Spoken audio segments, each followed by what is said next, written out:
Hey, Shalom Shalom Mishpocha. Welcome to another edition of Ray Bash's Ramblings. I'm your host, Rabbi Yehudah ben Shomeyr, and today I'm going to be talking about rebellion and witchcraft.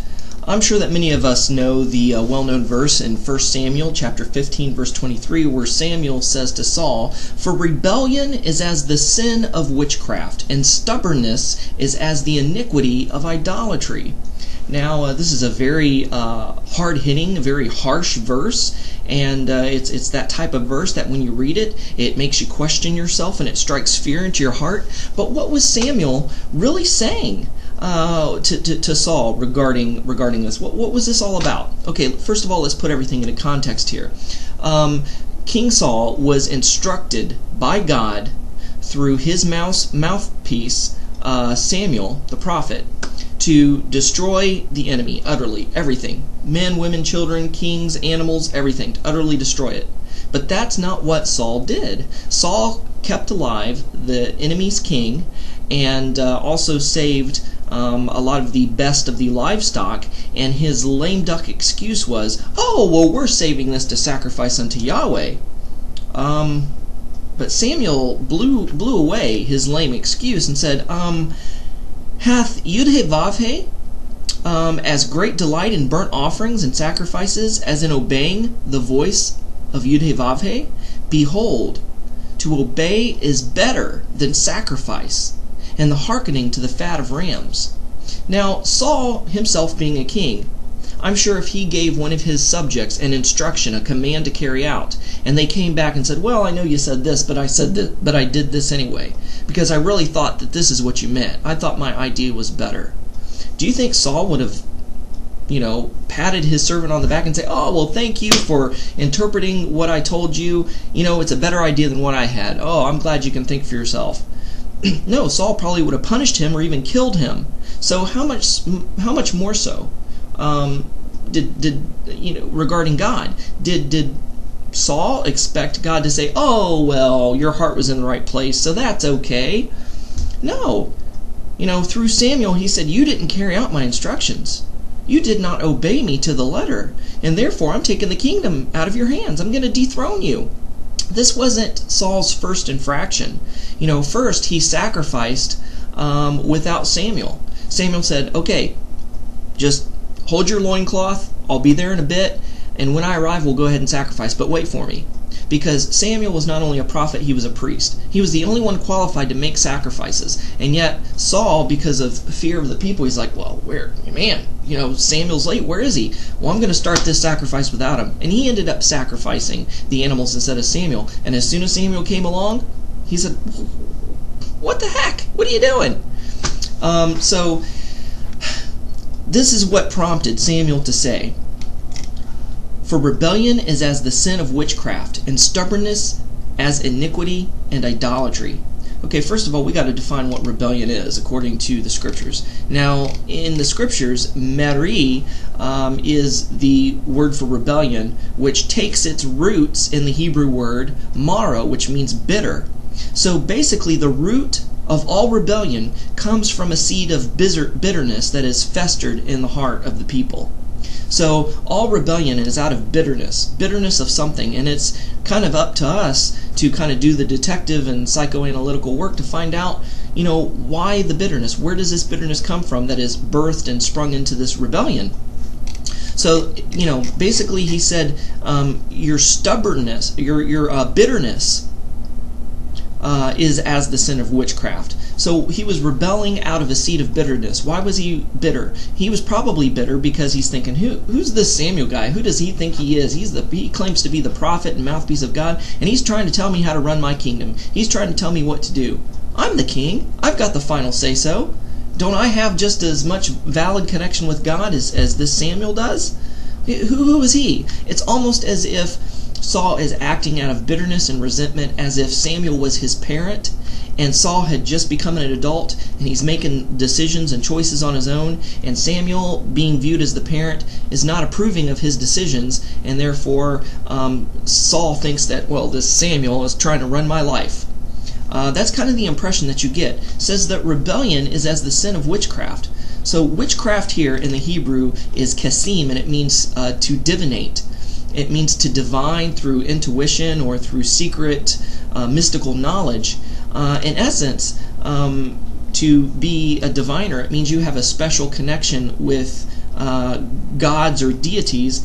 And Samuel is basically saying that Saul is making himself into a god, because he's saying, my interpretation of what God said, my decisions on how to carry out God's commandments is wiser and better than what God himself says. So basically, through Saul's rebellion, he's putting himself in the place of God. You know, remember when Adam and Eve fell, and what Satan said. He says, "For God doth know that in the day you eat thereof, then your eyes shall be opened, and ye shall be as gods, knowing good and evil." Satan was telling Adam and Eve, look, if you make decisions on your own, you can be your own God. You can have absolute control and absolute power. Who's this God, this creator, to tell you what to do? He's acting like you're idiots and you don't know anything. Prove him wrong. You make your own choices and decisions. So out of this false freedom, people make these decisions that go against God's commands. And as the saying goes, absolute power corrupts absolutely. Now the word stubbornness is patsar in Hebrew, which means pecking. And it brings the connotation of pecking something until it's numb. Pecking until dull, which means that if you go in your own way, in your own rut, and your own mentality and way of thinking, that you're pressing the point so much that it becomes a moot point, that you become stagnant in what you're doing and what you're saying, and that you press a point so much that you become dull. And so basically Samuel's saying that your stubbornness has made you dull. You know, you think you're wise and you think that your ideas are better than God's, but yet you've become dull and stagnant in what you're saying and doing. So it says, "For rebellion is the sin of witchcraft, and stubbornness is as iniquity." What's the word iniquity? Iniquity means Torahlessness or lawlessness. And iniquity is usually coupled with the word sin. It says, "For rebellion is as the sin of witchcraft." So what is sin? What is iniquity? First of all, sin, according to 1 John 3:4, sin is a breaking of the Torah. So what is iniquity? Iniquity means being without law, being without Torah, Torahlessness, being without divine instruction. So he says that your stubbornness, you're pressing this point to the point of being dull and stagnant and numb. Your conscience has been seared, and you have become lawless. You have become Torahless. You know, and maybe Saul was thinking, well, what Samuel says is not one of the 613 commandments of Torah. But yet, what Samuel is saying is coming from God himself, because Samuel is the prophet. He is the mouthpiece of God. So what Samuel is saying comes from God, and what God says, regardless if it's written in the 5 books of Moses, it's law.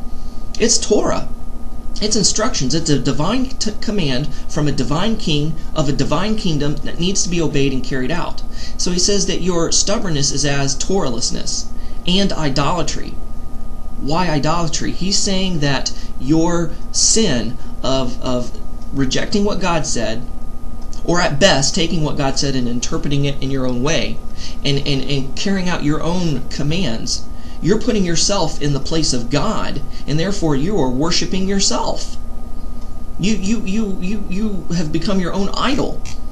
And that's, you know, we know what Exodus 20 verse 3 says, "Thou shalt have no other gods before me." So wow. You know, the path of bitterness or rebellion leads to multiple infractions, multiple sins. One sin leads to another. It's a falling pattern like dominoes. Who would have ever thought that bitterness and resentment could lead to one vaunting themselves into the place of God? Who would have ever thunk it? You know, but that's what this verse is saying. Now, this verse is very applicable to every aspect of our life. You know, it basically boils down to obedience. Obedience to God's divine command and obedience to the people whom God has placed over us. So we can apply this to our daily lives, as in obeying one's parents, for wives obeying husbands, for us obeying the rabbis and the Beit Din that's in authority over us, to obey our employers, and even our own governments. Even though we're in the diaspora and we're not in Israel, most of us, that it applies to the governments. So, case in point, Colossians 3:20, "Children, obey your parents in all things, for this is well-pleasing unto the Lord." Ephesians 5:22 through 25, "Wives, submit yourselves unto your own husbands as unto the Lord. For the husband is the head of the wife, even as Messiah is the head of the congregation.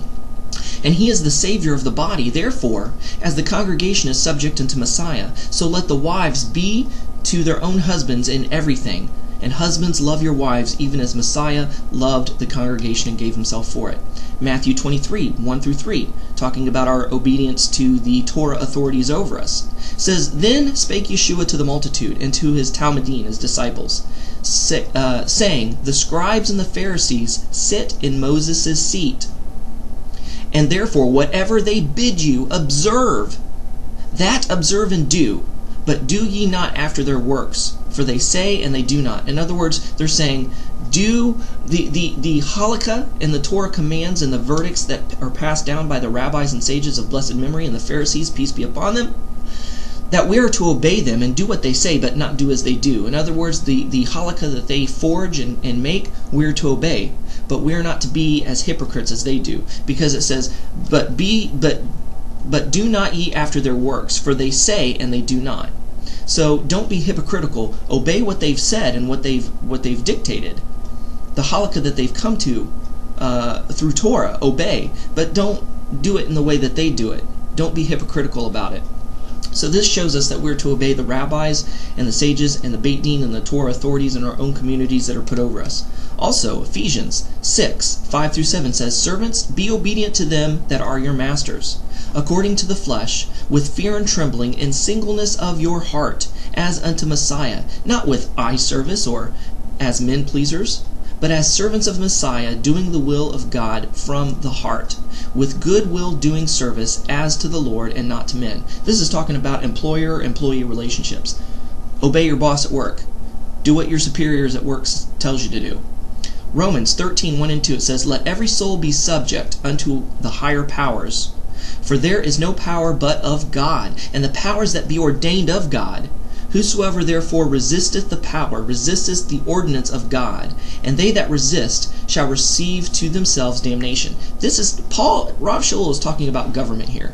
He's saying, obey the governmental authorities over you because they've been put in place over you by God, ordained by God. But one may say, but yeah, doesn't it say that it's better to obey God rather than man? Acts 5:29? Well, yes it does, but let's put this in the context here.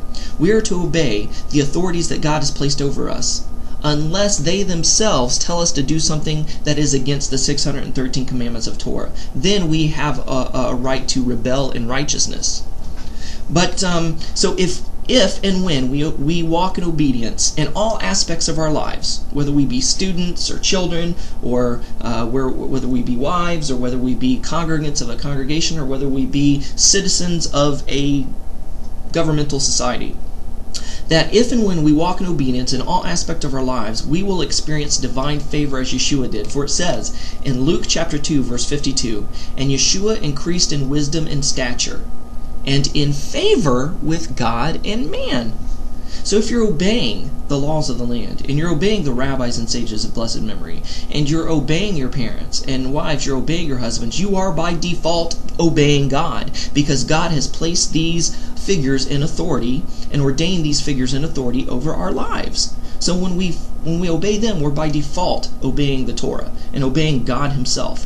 And this is basically what Samuel was saying to Saul, that you've made yourself a god and you're putting yourself above the place of God, and that you think you are wiser and your decisions are better than God's, but you have another thing coming because you've rebelled against God, therefore the kingdom will be taken away from you. This is applicable to us as well. How can we be kicked out of the kingdom, so to speak, when we break the Torah, when we break the law? God is a God of a divine kingdom, and a divine kingdom must have divine laws that must be followed and carried out, given by a divine king, God himself. So when we disobey God, we disobey Torah, we disobey we disobey the kingdom laws, and therefore we are subject to judgment and to be put out of the kingdom, so to speak. So just thought I would cover this verse with you. I know that some of you have had many questions about this verse, and so here it is. Thanks for watching. Shalom and Shavuot Tov.